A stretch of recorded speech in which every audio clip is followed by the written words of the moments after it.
à tous, bienvenue si vous nous rejoignez dans cette nouvelle édition. Voici les titres de ce 20h. Échange entre l'exécutif et les partenaires techniques et financiers, la mobilisation des ressources au profit du programme d'action du gouvernement a motivé cette rencontre. Vous entendrez à cet effet le ministre d'État chargé du plan et du développement. L'extension du plateau continental en débat entre le Bénin et le Togo, la commission mixte paritaire de délimitation de la frontière maritime au-delà des 200 000 marins est à Cotonou. À suivre le compte-rendu dans ce journal. Et puis Noélie Aligo et Odile Aronwanou défendront le drapeau béninois au prochain championnat du monde d'athlétisme. Elles sont les meilleures dans leurs disciplines respectives au Bénin. Lumière sur ces deux championnes dans ce journal. Bienvenue si vous nous rejoignez. C'est une rencontre périodique instaurée par le gouvernement du Bénin pour échanger avec les partenaires techniques et financiers sur la mobilisation des ressources et la mise en œuvre du PAG. Après les dernières réunions qui sont tenues le 14 mars 2019, la délégation ministérielle et les PTF se sont retrouvés pour faire le point des ressources mobilisées. Une rencontre présidée par le ministre d'État chargé du plan et du développement, Christelle Tongodo et Simon Villon. À l'ouverture officielle. Au 31 août 2019, le montant mobilisé pour la mise en œuvre du PAG est de 5 000 milliards environ, soit 140% du financement public. Le ministre d'État chargé du plan et du développement a invité les partenaires techniques et financiers à renforcer leurs interventions. Il a également rappelé l'engagement du gouvernement à poursuivre les réformes dans différents secteurs clés. Par rapport au montant global du PAG, cette mobilisation de ressources représente 54,7% du volume. Il s'agit essentiellement de l'agrégation des données relatives aux ressources, objets d'accords de prêts et de dons que nous avons signés avec vos différentes institutions. Des ressources mobilisées sur le marché financier sous-régional et international et bien sûr de notre propre contribution au budget national. Le pilier 2 du PAG, transformation structurelle de l'économie, est le pilier de concentration de nos ressources, avec près de 75%. Cela est l'expression de la réalisation de grands projets porteurs de croissance économique dans différents secteurs d'activité économique. Je veux citer les infrastructures, le cadre de vie, l'énergie, l'eau potable et bien sûr l'agriculture. Les nombreuses réformes engagées par le Bénin pour une gouvernance qualitative suscitent en effet l'admiration des PTF.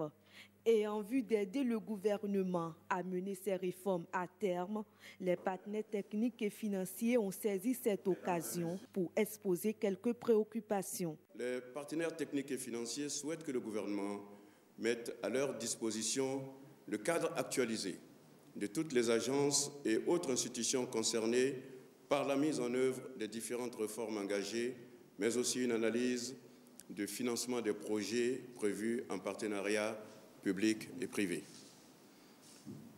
Dans cette même veine, une séance de travail avec les structures nationales en charge de la coordination de l'aide et les partenaires techniques et financiers pourrait être organisée autour de la plateforme de gestion de l'aide en cours de finalisation avec l'appui du système des Nations Unies à travers le PNUD. D'un autre côté, nous avons reçu une correspondance de Monsieur le ministre de l'Économie et des Finances portant sur la nouvelle configuration des groupes sectoriels et techniques. Les partenaires techniques et financiers saluent cette initiative du gouvernement de renforcer et de redynamiser les groupes sectoriels pour assurer une mise en œuvre concertée du programme de croissance pour le développement durable et l'atteinte des objectifs de développement durable au Bénin. Tout en reconnaissant la pertinence des choix opérés par le gouvernement dans cette nouvelle configuration, les partenaires techniques et financiers, dans leur grande majorité, souhaiteraient un regroupement parcimonieux des groupes afin de permettre à l'ensemble des partenaires travaillant dans les différents secteurs d'y participer de façon constructive. Des préoccupations auxquelles le Collège de ministres a promis apporter des réponses au cours de cette rencontre. Et puis cette actualité de délivrance du récépissé provisoire au parti FCBE, Foscori.Bénin émergent par le ministère de l'Intérieur. Ce dossier fait la une de l'actualité avec le vent de remous qui agite à l'intérieur. Cette formation politique, le récépissé provisoire délivré est censé donc conférer une valeur d'existence égale à ce parti, mais c'est sans compter avec la rivalité interne. James William Guaguidi a recueilli les propos de quelques Béninois sur cette actualité brûlante. On les suit. L'FCB vient d'obtenir le récépissé. C'est une bonne chose. Ça prouve que le président Talon, il est pour tout le monde. Et il est en train de dire le droit dans ses prises de décision. Et je tiens encore, je pars à travers vos canaux, féliciter et remercier le président Patrice Talon et je l'encourage d'aller loin, qu'il ne soit pas découragé. Et je sais que c'est un homme qui ne se décourage pas. Nous ne ferons que féliciter le gouvernement en place. Il a fait son effort. Il a fait son effort et ce que je suis en train d'apprendre un peu partout, c'est que cet certificat de conformité qui vient d'arriver, ça va apaiser la tension de tous les Béninois. Parce que ce soit l'opposant, que ce soit les mouvanciers, ils attendaient cela de pied ferme. Et autant que nous sommes, le peuple béninois attendait ça en réalité. Et nous avions appris la nouvelle avec beaucoup de satisfaction. La nouvelle, là où les FCBE ont reçu leur certificat de conformité, c'est bon pour le pays, c'est bon pour l'avancée démocratique de notre pays, puisque en 2020, on aura organisé les élections municipales et communales. Donc, c'est fort probable qu'avec cette nouvelle, le parti FCBE participera aux prochaines échéances électorales. Nous allons féliciter la classe politique en général, parce que le gouvernement fait partie de la classe politique et c'est le ministère de l'Intérieur qui donne le certificat de conformité. Et nous félicitons tout le monde quand même. C'est une très très bonne chose. Ça va dans le sens de la paix, ce que nous recherchons depuis. Tout ce qui peut concourir à la paix, nous sommes d'accord, nous sommes preneurs. Donc dans ce sens-là, nous lui disons merci, nous le remercions pour avoir pensé à la paix. Nous ne voulons que la paix au Bénin. C'est Dieu qui élit un président. C'est Dieu qui élit, c'est Dieu qui l'a mis là. Le mois venu, s'il plaît à Dieu de l'enlever, il va l'enlever. S'il n'est pas plus à Dieu de l'enlever, personne ne peut l'enlever. Inch'Allah, c'est ça. Le parti FCBE a reçu le récépissé. Nous saluons cet acte du gouvernement. C'est bon pour le pays, nous ne pouvons qu'applaudir.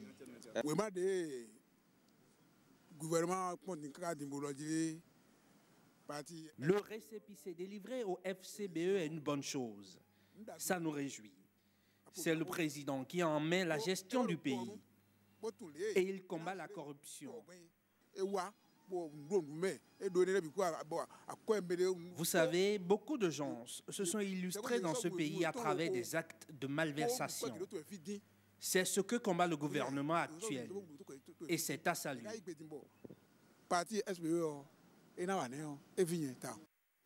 On prend à présent la direction de l'Assemblée nationale. Pendant 48 heures, des députés de la 8e législature ont réfléchi sur les enjeux et les défis de la législature en cours.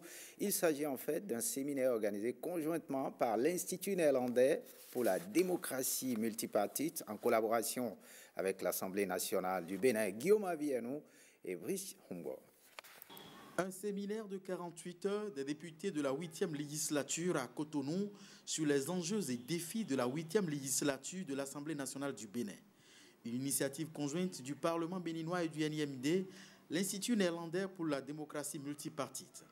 Considéré comme un espace d'échange entre parlementaires, ce séminaire passe au peigne fin les rôles et missions de la 8e législature dans un contexte de réforme et appelé donc à faire face à plusieurs défis, puis à saisir également des opportunités.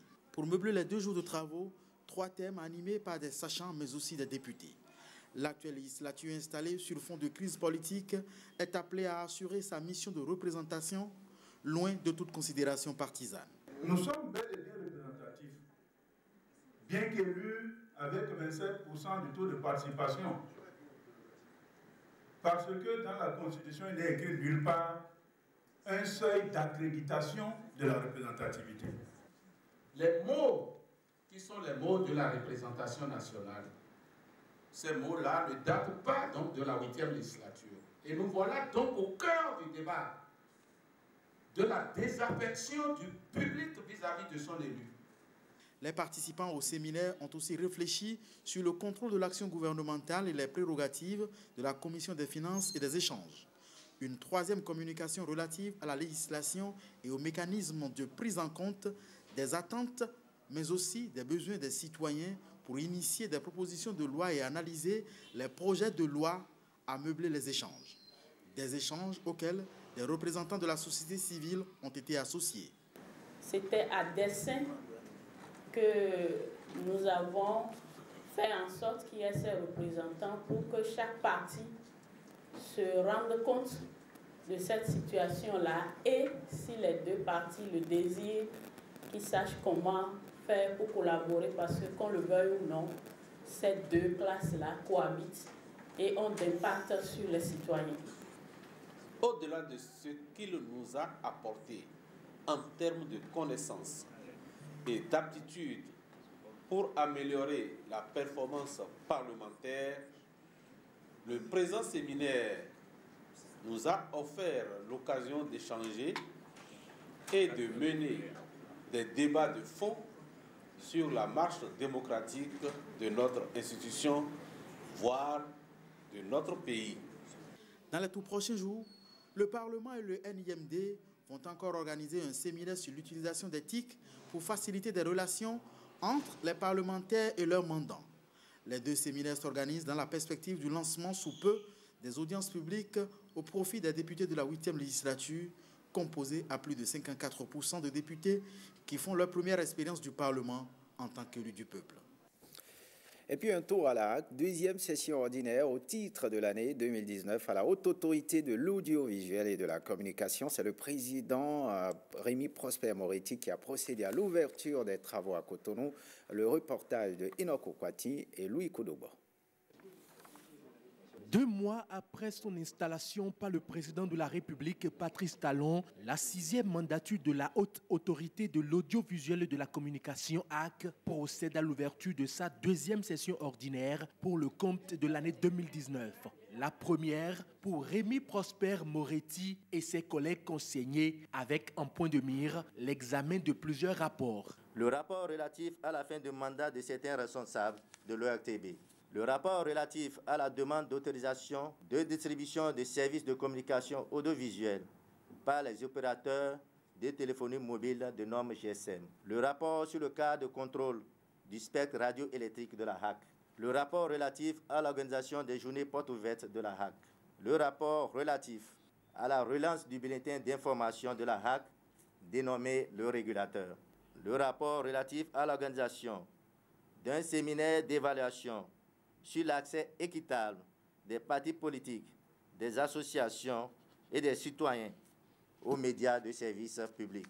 Le rapport relatif à la procédure d'appel à candidature pour la proposition à nomination par le chef de l'État en Conseil des ministres, des responsables des organes de presse et de services publics. Le rapport relatif à la confession et la délivrance imminente de la carte de presse. Des rapports relatifs à des plaintes et autosaisies. Les chantiers du basculement, de l'analogie à la télévision numérique terrestre, en passant par la régulation des médias en ligne et des conditions d'exercice de la profession publicitaire, tout sera passé au peigne fin. Cette 2e session ordinaire qui s'ouvre ce mardi 24 septembre sera aussi une occasion pour la HAC de se pencher sur les élections municipales à l'horizon. Sur le terrain, les signes annonciateurs de préparation de ces joutes électorales sont déjà visibles. Les conseillers et le personnel administratif de la HAC veilleront à ce que la période qui précède celle de la campagne médiatique officielle fasse l'objet d'une décision, d'un suivi rigoureux par la planification des activités de formation, de sensibilisation et de suivi des contenus des médias. Pour une presse libre et responsable, le président Rémi Prosper Moretti est partisan. Pour une jeune démocratie comme celle de notre pays, la position des médias est prestigieuse, car stratégique. Mais elle est aussi périlleuse, d'autant plus que le journaliste, porte-parole pour autoproclamer, contrairement à l'élu, ne peut construire sa légitimité que sur sa crédibilité. Sa liberté ne peut s'exercer que s'il est un bon professionnel qui se réfère toujours à la déontologie de son métier. Pour permettre à la HAC, institution dont la mission fondamentale est de garantir et d'assurer la liberté et la protection de la presse, ainsi que de tous les moyens de communication de masse, de s'adapter aux réalités actuelles, la loi organique numéro 92-021 du 21 août 1992 sera toilettée. C'est donc parti pour 4 mois d'intenses réflexions assorties de grandes recommandations pour redorer le blason de la presse béninoise. Et puis la commission mixte paritaire de délimitation de la frontière maritime entre le Togo et le Bénin est en réunion à Cotonou. Il s'agit là de sa 9e session, la 12e réunion spécialement consacrée à l'extension du plateau continental au-delà des 200 000 marins. Après une demande conjointe adressée par l'ONU, les deux parties se sont retrouvées à Cotonou pour maintenir la veille sur le dossier Nicano Corvi et Bruno Rotepo. Fraternité dans la coopération où quand les intérêts de deux États voisins sont convergents. Géologues, géomorphologues, géophysiciens, cartographes et gestionnaires de bases de données du Bénin et du Togo sont réunis à Cotonou dans le processus d'extension du plateau continental des deux pays au-delà des 200 000 marins. C'est une nouvelle ère qui s'ouvre à nous, l'ère d'abord du suivi des dossiers des autres pour voir les réactions de la Commission, profiter des jurisprudences que nous aurons au niveau de cette commission-là. C'est pour cela donc, que l'objectif de cette session est de nous permettre de mettre en place la feuille de route et de déterminer une fréquence de rencontres qui nous permettra donc d'aller de l'avant sur le dossier-là. La demande conjointe des deux États a été introduite auprès des instances onusiennes en septembre 2018. Un an après, cette rencontre est opportune pour assurer le suivi du dossier avant la convocation des deux parties à New York pour soutenir leurs prétentions. La phase ultime est la soutenance de notre dossier. Et pour cela, nous avons besoin de travailler encore. C'est pourquoi la réunion d'aujourd'hui permettra à nos experts d'affûter leurs armes et je n'ai aucun doute que les experts identifiés dans nos commissions respectives réussiront leur mission. Dans cette réunion de suivi, la deuxième du genre après celle de Lomé en juillet dernier, le Bénin et le Togo bénéficient de l'accompagnement technique de Maritime Zone Solutions Limited, un cabinet recruté par le programme de l'Union africaine pour les frontières, financé par la GIZ. La GIZ, nous sommes notre programme, c'est pour vous rassurer que nous resterons toujours effectivement donc à vos côtés jusqu'à ce que effectivement donc l'équipe soit suffisamment bien outillée pour permettre effectivement donc d'atteindre le résultat. C'est la Convention des Nations Unies sur le droit de la mer qui régit le tracé des frontières maritimes. Pour le Bénin et le Togo, réussir le pari d'une extension du plateau continental au-delà des 200 000 marins relève d'une promesse de vivre ensemble, souhaitée de part et d'autre de la frontière entre les deux pays. Autre actualité, RCS entendait appui aux communes et communautés par l'expansion des services sociaux à lancer la formation des animateurs de développement des communes. C'était ce mardi au Champ d'Oiseaux à Cotonou. Le reportage est signé Génial Afouda. Regardez. Impliquer les communautés dans le développement de leur localité. Telle est la mission de ces 77 animateurs de développement des communautés ADC. Elle s'inscrit dans le cadre du projet Appui aux communes et communautés pour l'expansion des services sociaux Access.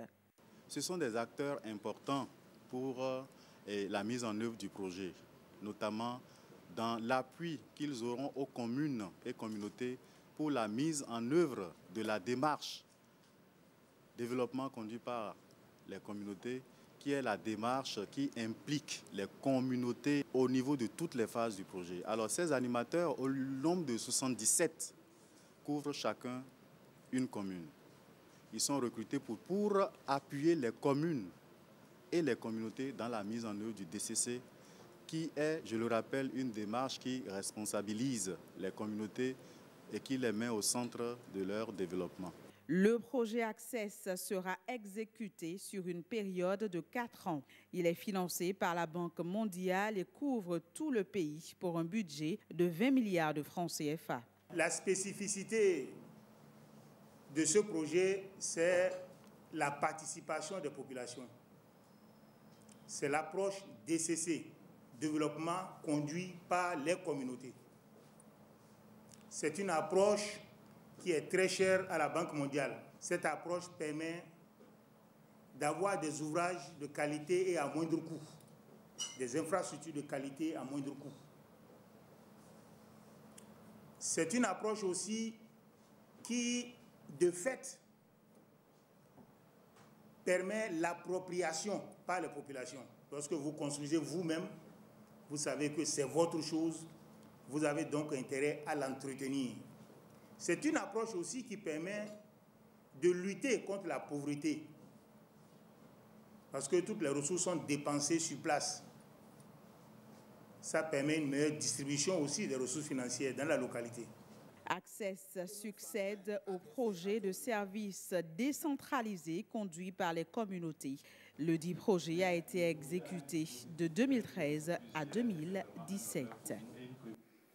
Voyons en bref ce communiqué qui nous parvient de l'UNICEF à l'occasion du 30e anniversaire de l'adoption de la Convention relative aux droits de l'enfant. La directrice générale de l'UNICEF tire la sonnette d'alarme face aux principaux problèmes qui menacent les enfants, les conflits prolongés, l'aggravation de la crise climatique, la progression des troubles de la santé mentale. Parmi les jeunes et la désinformation en ligne figurent parmi les nouvelles menaces mondiales les plus préoccupantes auxquelles les enfants font face, a déclaré la directrice générale de l'UNICEF dans une lettre ouverte. Cette lettre met en garde contre ces nouvelles menaces sur les droits des enfants et indique les voies à suivre pour y remédier. Et puis au fil l'égalité, un slogan que Laurent Simon de Plan International Bénin a adopté pour défendre les droits des filles. Pour ce faire, il a été organisé une randonnée à vélo dans la ville de Cotonou pour faire entendre aux dirigeants l'importance des filles dans la société. Retour sur cette balade à bicyclette avec Arcel Dancy et Francis Faton. Laurent Simon et Plan Bénin International roulent pour l'égalité des filles à travers ce rendez-vous du vélo. 9 heures. Professionnels, amateurs et occasionnels de la course à vélo empoignent leur guidon pour une boucle. Du Bureau national de Plan International Bénin à la place du Souvenir, via les pavés de la mosquée de Kadjeou, Étoile Rouge, Carrefour Une Africa, Ganri, Carrefour Sobebra et le marché d'Antokba. Au point de chute spécialement aménagé pour l'occasion, l'accueil est celui des grands tours classiques.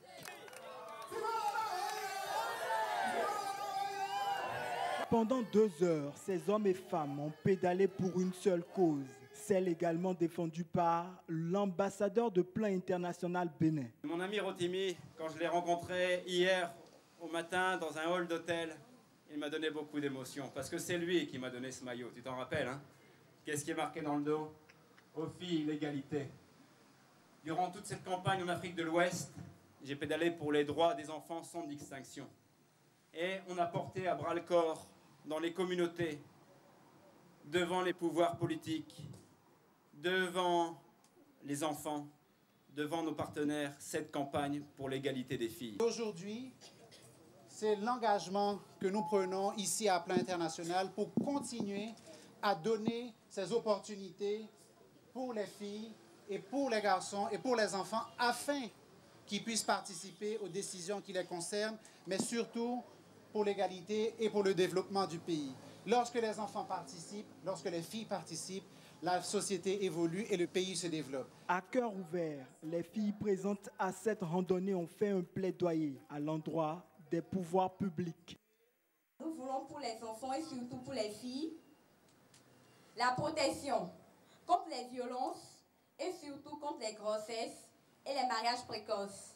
Nous voulons pour les enfants et surtout pour les filles une éducation gratuite, de qualité et accessible à tous. Parce que l'éducation est un facteur fondamental dans le développement de toute nation. Plan Bénin International entend poursuivre ses actions en faveur de l'épanouissement des enfants et plus précisément des filles en vue de faire d'elles les décideurs de demain. Et cet autre sujet, en couple, difficile d'en parler lorsqu'elle survient et pourtant le dialogue peut aider à contrôler la panne sexuelle. La baisse de la libido est une complication fréquente chez les patients hypertendus et diabétiques et peut être prévenue. Angela Kweja en parle dans cet élément. On le suit. Qui n'a jamais eu une panne sexuelle? Posez la question dans votre entourage et vous vous rendrez compte du caractère tabou du sujet. Et pourtant, environ 10% de la population souffre d'un trouble sexuel selon les spécialistes. Panne sexuelle. Qu'est-ce que vous appelez panne sexuelle? C'est une maladie, au fait, au niveau, les deux côtés, femmes, hommes, bon.